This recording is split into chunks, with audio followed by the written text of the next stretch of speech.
Are there places you won't go to because you're concerned for your safety? Are there things you don't want strangers to know about yourself? How do you feel about going online? I'm Dan Ringer, and we'll talk about computer and personal safety right now on The Law Works. From West Virginia Public Broadcasting. Closed captioning for The Law Works is made possible by a grant from the Monongalia County Bar Association to support legal information and education for all West Virginians.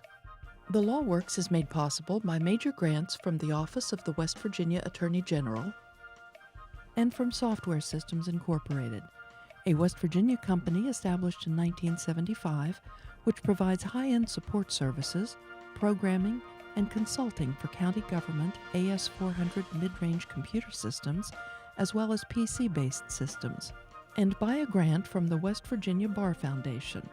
The West Virginia Bar Foundation, the philanthropic organization for West Virginia's legal profession and justice system, promoting public knowledge of the law in West Virginia.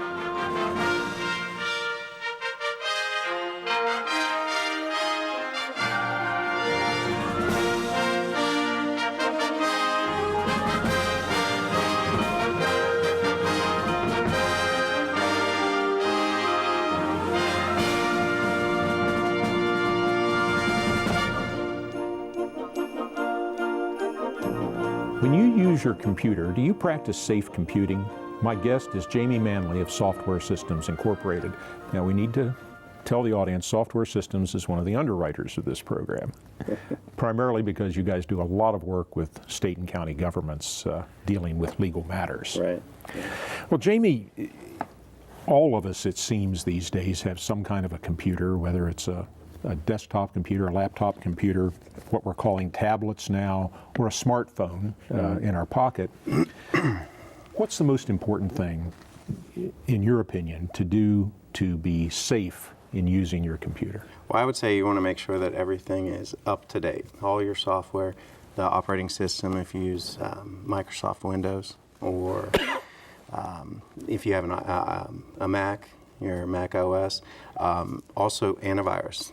Your antivirus has to be kept up to date with the latest virus definitions. Or, I mean, if your virus definitions are a month old, a virus that came out yesterday can attack you. And a month is forever. Oh, absolutely. A week is virus. forever. Yeah. What is a virus? What does it do? There's a whole bunch of different classifications of malware viruses. Some of them will try to steal your information. Some of them will try to crash your computer. Just anything that negatively affects your computer could be considered malware, basically. Sometimes it's just a program that doesn't operate very well. I think we've both bought some of those over the years. I'm tempted to say simply, where do they come from? But I'm going to get another answer like they do a lot of different things. They come from a lot of different places, don't they? Well, some people are trying to steal your money. Some people are trying to steal your information. But there's hackers out there on the internet that their goal in life is to write these viruses for nothing more than, some of them, just to write them. Lost my train of thought there. That's okay. The thing we're most concerned about in the legal context of these kinds of problems is identity theft, the seeking of information from your computer about you, or perhaps even about your friends, because we tend to use computers now where in the old days everybody had an address book, everybody had a checkbook, and all these things were written down. Now, increasingly, all of this information is in your computer. Oh yeah, and your computer online, there's online banking. You'd be surprised how much information there is about you out on the internet, just that you've given up. If you are on Facebook, Twitter, any of those social networking sites, your insurance company, the hospitals now are putting medical records that you can access with a password.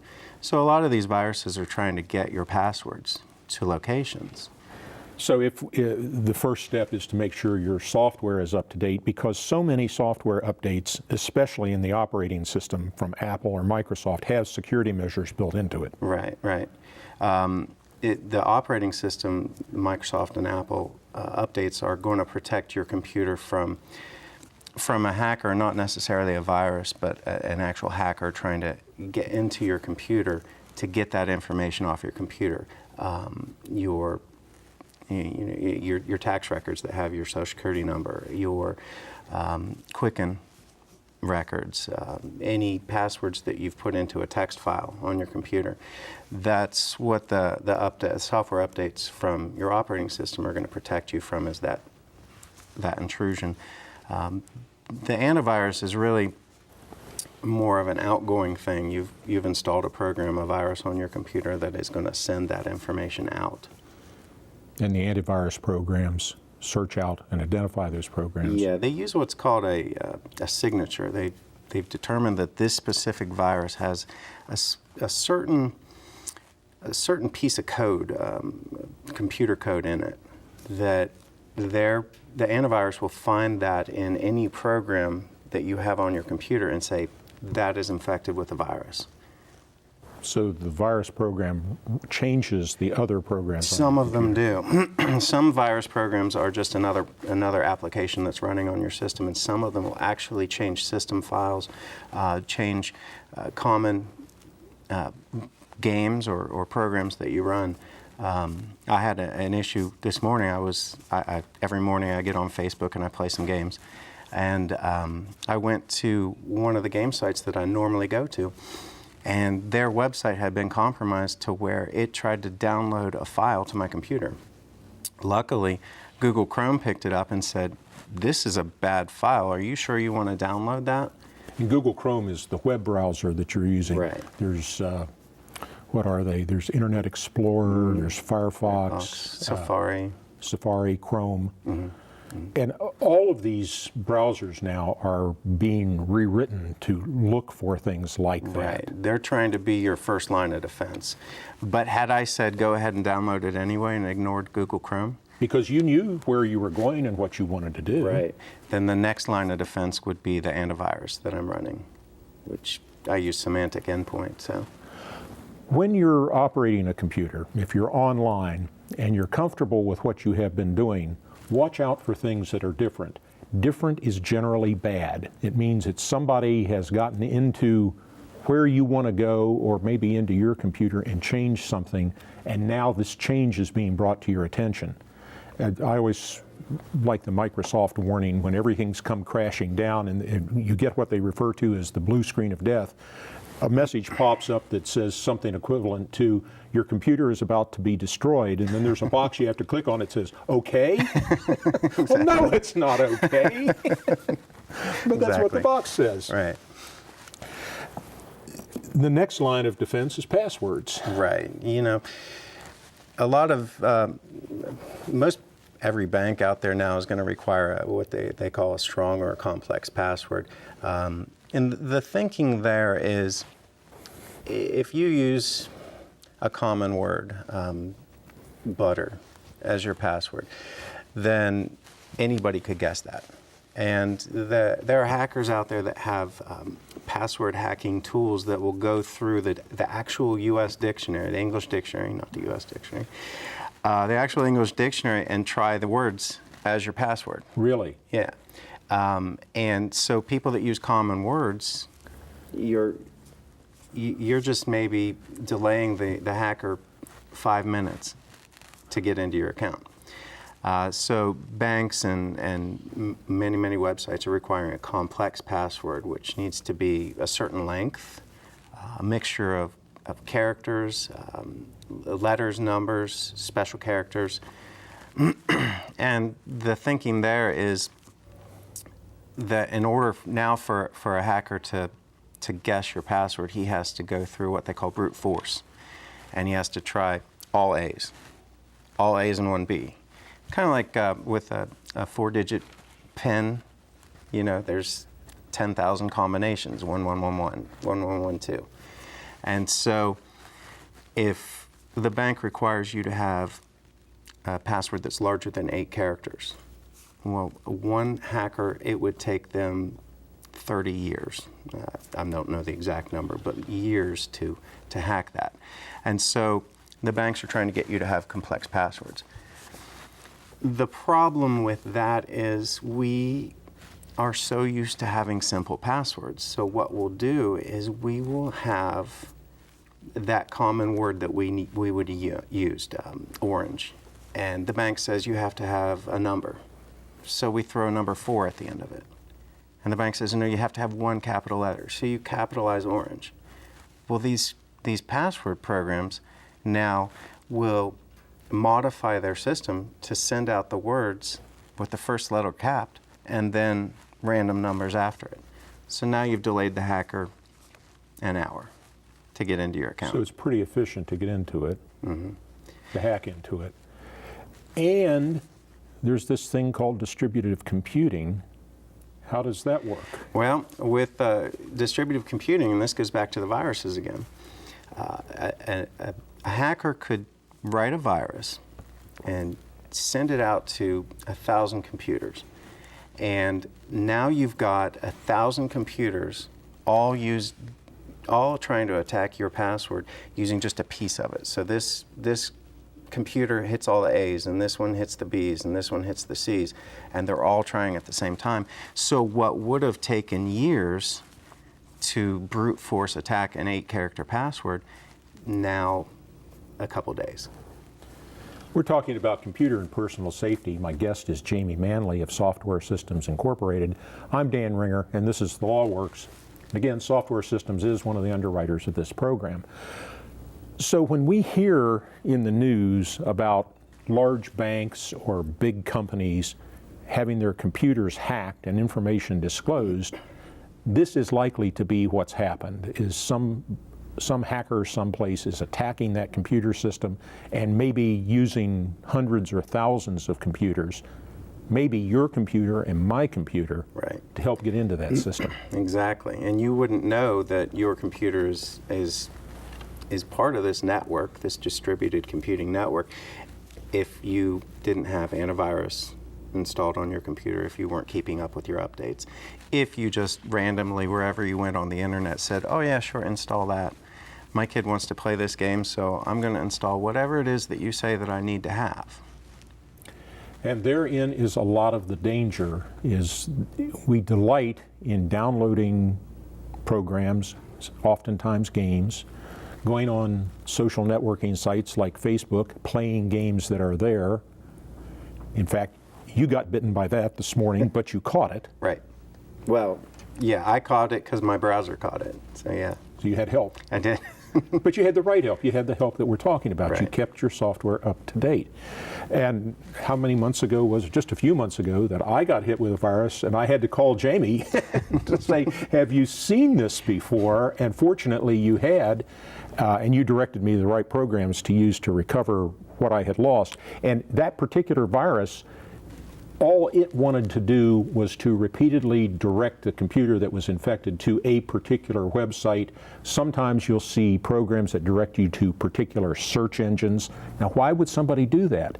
Because people make money when the search engine refers a particular website to the person who's using it. So they can use it to distort search results and things like that. I once had a virus that erased all the graphics files off my computer, which was a real problem. It took a long time to rebuild that Click computer. the OK button. What OK button? And the point of my relating the Jamie got caught, I got caught kinds of things is, frankly, Jamie's as sophisticated as anybody I know about things like this, and I consider myself to be pretty knowledgeable about them too, and we get caught. And there's really no way to avoid it. So you just have to work and do as much as you can. In fact, the virus I got that I had to call you for help, no software that I would have recognized to have on my computer would help me against that. And you helped me find something. Unfortunately, nothing is 100%. There are viruses that are written specifically to bypass Microsoft Security Essentials, which is an antivirus program Microsoft gives. The Symantec products, there's another virus that will bypass those, but Security Essentials would catch it. Trend Micro, There's countless Kaspersky, there's countless antivirus programs. So the question would be, why can't I just run 2 or 3 of these antivirus programs and catch everything? Well, you certainly could if you don't want to use your computer. Because there's a price to be paid. Exactly, because everything you do is now going to be scanned by 2, 3 programs before you get to run the program, see the data, whatever it is that you're trying to do. Once upon a time, the gold standard for antivirus software was Norton Antivirus. And over time, it became so complex in what it checked and what it looked for that it slowed systems down so much that you could have a computer to use where you could have Norton Antivirus, but you couldn't have the two at the same time. It was really, really difficult. Yeah. So let's go back to things that you shouldn't do. I see this all the time. Yeah, I check my email every morning. The safest way to read email is probably to read it off the server out there somewhere where it's sent to and not actually download it to your computer. If you download a copy to your computer, then if somebody gets access to your computer, even physical access, and knows your password into your screensaver, they can read all your email. But if you leave it out on the server, then they would have to have access to that server. They'd have to know what server you're using, your password to get into that server. So yeah, I would leave it out there on the server if you could. Sometimes you can't. If you're a professional, if you're a doctor, if you're a lawyer, you probably want to bring as much information in-house and keep it secure there as you can, so you might naturally download your software, get it off the server out there that it goes through, and put it on your computer. But when you open it up, you run into a variety of things. I have seen virus-laden software, virus-laden email messages that say things like, happy birthday, I'm sending you this card. Oh, absolutely, and they come from a friend. Because Or appear to. Right, because your friend had opened that message before, clicked on it, installed the virus, and now your friend's email is sending out the same virus to you. If you don't know what it is, if you're suspicious, don't open it. Don't click on a link that says, check out my new pictures. If you're suspicious, call the person that sent you the email. If somebody called you on the phone and said they were your credit card company, but just to verify your identity, we need your credit card number, would you give that to them? I wouldn't, but we have talked about that many times on this show because there are a number of people who would do that. We're talking about computer and personal safety. My guest is Jamie Manley of Software Systems Incorporated. I'm Dan Ringer, and this is The Law Works. And again, Software Systems is one of the underwriters for this program. We got to tell people that. I received once, it's been some years ago, that came from a person that I knew as a friend and as a business associate that I was doing business with. And the text of the email was, here is the document I told you I would send you. I didn't know. I did business with him. He may in fact have said, I'm going to send you a document, but I didn't remember it. So I opened it. And that was when all my graphics files went away. And in those days, programs were written so that a particular type of graphics file was used by every program. I don't think it's so much that way these days, but it was in those days. And when all those things went away, nothing worked anymore, and I had to rebuild the computer. And to this day, I would still tend to fall for that, because you don't want to feel like an idiot and call somebody up and say, did you send me a document? I've got an email here, it appears to be from you, that says you're sending me a document. But that's what you have to do. Right. You just don't open anything that you didn't specifically anticipate receiving. And you used to be safe if you had a smartphone or a tablet opening emails that you didn't know. And now the hackers have moved away, well, they haven't moved away from computers, but they've moved towards smartphones and tablets as well. And your tablet checks your mail, whether it's Google, private service, MSN, whatever it be. And if you were to open a program that you got in your email that was specifically directed towards your tablet, then your tablet could get infected with a virus as well. And that could be bad news because people tend to put a lot more security on their computers, whether it be their home computer or their office computer. Password protect the screensaver, things like that.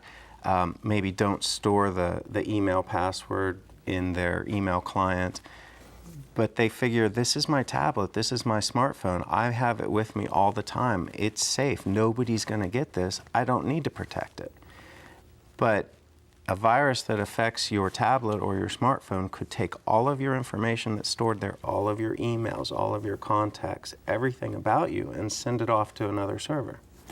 One of the things that has been happening, I've caught it, I know you've caught it because we've talked about it, is we live in a world with your smartphone or with your tablet of apps. Apps are little programs that run to accomplish particular purposes. Oftentimes they piggyback off another program and just extract the information they need to present it in a palatable, easy to use form. The problem with that is these application files require permission to access certain kinds of data, and therein is the potential problem. Right. Android, the Android phones and tablets. Android is an operating system like Windows or the Apple operating systems, only for a different device. They have always required the developers of the software to tell you what permissions their application is going to use. And if they don't tell you, they can't use it. If they don't tell you that they're going to use your contact information, they can't access it. So when you install a program with Android, and Apple does this now too, as of iOS 6, again, update your operating systems, because if you don't have the updates, you're vulnerable to these things. So when you install a new application, it'll give you a list of everything that it's going to do. Read contacts, make phone calls, keep your phone awake. The biggest one that I have is read phone state and identity, which is your phone number, every program you've got installed, the calls you've made. It's basically everything about your phone. Why does Angry Birds need to have my contact information? So they can tweet you. It's a joke.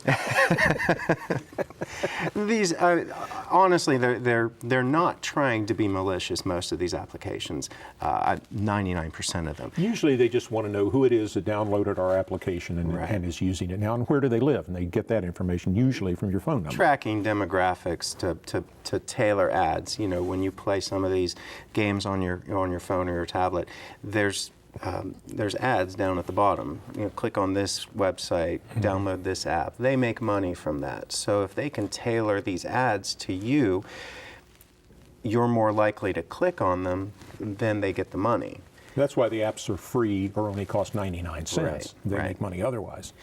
But some of these apps want your contact list. Exactly. Now, on my phone and my tablet synchronize with my office desktop computer.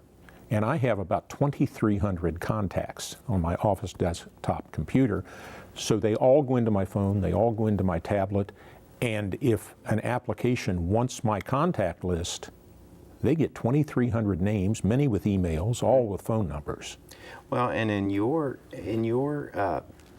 job, that's confidential information. Highly confidential information. And if you install an app that can access your contact information, are you not liable for giving that out? Potentially so. And the app that did that to me, that astonished me, was the Weather Channel app. Weather Channel has, in my opinion, excellent weather forecasting information. And their old versions of their application ran beautifully and didn't ask for that. But one day it said, update Weather Channel. I said, okay, and up comes the permission screen, and I read it, and it wanted my contact information. I had to say no. And I then proceeded to delete the thing from everything else that I owned. Right. So I use something else now for weather information, but... Well, and the thing about these smartphones is once you give an application permission to do a specific thing, a specific task, read contacts, any future updates will come automatically as long as those permissions haven't changed. So if you originally installed, like you said, the Weather Channel and it didn't need your contact information, and an update comes through that still doesn't need it, it'll update automatically. But when an update comes that needs that contact information, it forces you to okay that. And that's how I caught it, was it asked me if it was okay to upload my contact list. And I said, no, Right. no, it's not. Jamie Manley. Jamie, thank you very much. We really appreciate your coming in. Thank you also for being with us. Did we scare you? Good. We intended to do that. It's our job to tell you what you need to hear, not what you want to hear. So if you're a little uncomfortable, maybe you need to call your local computer expert and say, what do I do about this? Thank you very much for being with us. I'm Dan Ringer. Good evening. If you would like to suggest a topic for a future The Law Works show, or if you're a school teacher and would like to receive a DVD of this show for classroom use, send us an email to thelawworks@comcast.net or visit us on Facebook. On the LawWorks website at thelawworks.org, you'll find a listing of recent The Law Works programs, additional information about this show's topic, and video of this and recent shows. You can also find the LawWorks programs on YouTube and iTunes. The Law Works is produced in cooperation with the Office of the West Virginia Attorney General, the West Virginia Bar Foundation, the Mountain State Bar, the Monongalia County Bar Association, and the West Virginia University College of Law. The Law Works is made possible by major grants from the Office of the West Virginia Attorney General and from Software Systems Incorporated, a West Virginia company established in 1975 which provides high-end support services, programming, and consulting for county government AS400 mid-range computer systems, as well as PC-based systems, and by a grant from the West Virginia Bar Foundation. The West Virginia Bar Foundation, the philanthropic organization for West Virginia's legal profession and justice system, promoting public knowledge of the law in West Virginia. Additional support for the Law Works is provided by the West Virginia Supreme Court of Appeals. From West Virginia Public Broadcasting.